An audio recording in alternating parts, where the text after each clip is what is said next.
Sabrina Carpenter's sixth album, Short and Sweet, is here, and true to its title, this is a fun, succinct, and summary record, with some tracks I definitely see myself becoming obsessed with. I have had a journey this year with Sabrina. I'd always been pretty neutral on her, never disliked her at all, but just never got into her music. That all changed with Espresso, which is currently my third most played song of the year, and my official song of the summer. I'll say right now, I still think it's the highlight of Short and Sweet, and it was a brilliant lead single that finally brought her to the mainstream. I feel like people generally knew of her, but with Espresso and Please Please Please, she's really getting more exposure than she ever did. I mean, I've talked to multiple straight men who've said they like her, so that's how you know she's gotten big.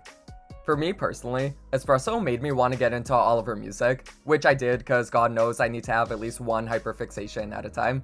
I really enjoy her previous work. Singular Acts 1 and 2 are both great, and I even enjoy her more bubbly, teen poppy stuff from early in her career. It's nothing that special, but it's enjoyable for what it is.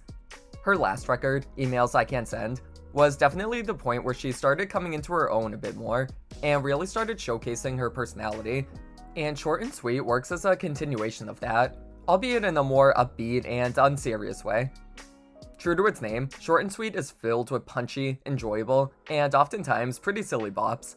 Sabrina's personality is at the forefront, and it's clear she knows exactly the type of image she's going for. The cheeky, sexy, double entendre dropping, bubbly pop star.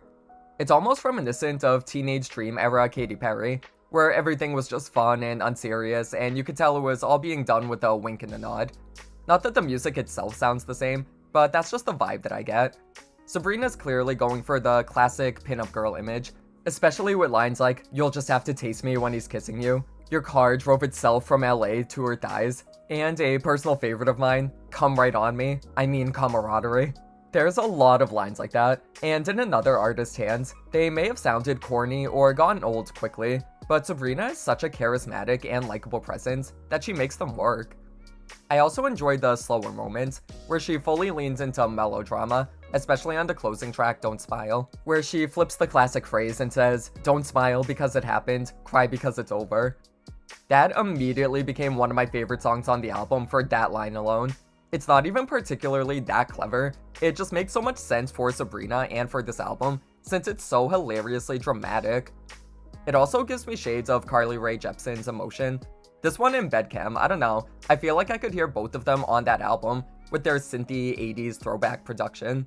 And Sabrina and Carly both have that natural radiance and charisma that really comes through in their music.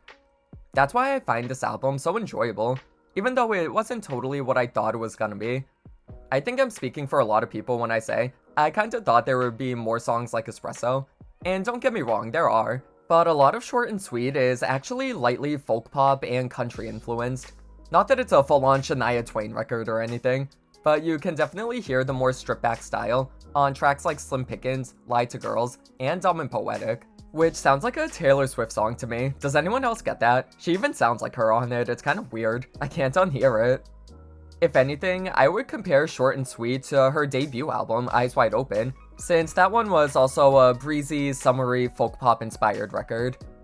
The difference is, this time, Sabrina's way more sure of her artistry and her public persona than she was back when she was at Hollywood Records. While I enjoy Eyes Wide Open, it didn't exactly tell you much about Sabrina, which is fine. There's certainly a place for generic bops, but Short and Sweet is more gripping, since she's letting her personality shine. Even though I could have used a few more up-tempo moments, I found myself actually engaged with this record, because I wanted to hear what she had to say. The clever writing, the double entendres, both subtle and hilariously unsubtle, and her singing about men she knows are no good for her, but finds herself attracted to anyways. It's all just such quintessential classic pop stuff. I'd have to say my favorite deep cut is Juno, just a stupidly blissful and uplifting bubblegum pop song, which references a great movie, and I'm a sucker for a good movie reference. Overall, I'd say Short and Sweet is a strong project that shows potential more than anything. I want her to go completely balls to the wall for her next album, and continue playing up this sexy, man-eater, pinup girl persona. Like I said, I think she has it in her to pull off a Teenage Dream style era, which she would absolutely devour. But as of now, Short and Sweet is a great end of summer record. I'm just so happy that fun, silly pop music like this is becoming the norm again. Not that it ever went away, but I feel like the mid to late 2010s saw music getting a little more moodier and sadder, which of course there's a place for. But as someone who loves dumb, mindless pop, it's exciting to see Sabrina winning so much right now. But what do you guys think? Did you like the album? Did it exceed your expectations? Were you disappointed by it?